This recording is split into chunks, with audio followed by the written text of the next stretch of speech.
Hello, this is Dan Richardson at the Chapel of the North Hills. We have been studying prayer in our 40-day Bible challenge. So far, we are done 24 days. Now we start a new week. In the 5th week here, I would like us to examine an example. I would like us to profile a man of prayer, maybe the best record of a man of prayer we have in all of Scripture would be Nehemiah. Nehemiah, let me read in chapter 1, verses 4 through 11 of the book of Nehemiah. I'm just going to focus here on verse 11, although that is a lengthy prayer.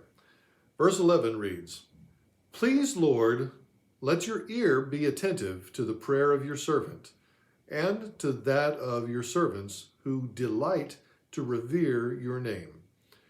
Give your servant success today and grant him compassion in the presence of man. At this time, I was the king's cupbearer." So this is the message from Nehemiah as his story begins.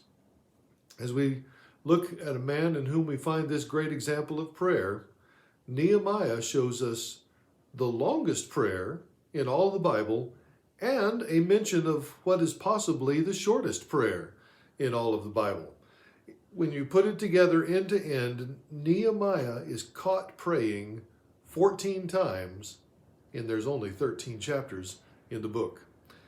So Nehemiah must have had a high position in the court of Artaxerxes, and his empire was the largest empire that had ever been known in the world. And having lived all of his life in the Persian Empire, he would never have known Israel or Jerusalem, and yet he still felt fondly toward the land of God's promise. So after hearing a report from his brother about the poor condition of of the land, Nehemiah prayed for praising God for his covenant and confessing the sins of the nation, in which he admitted he himself was also as guilty.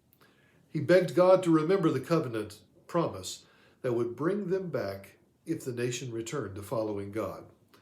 So his prayer here asks God to direct the situation even before he asked the king any favors.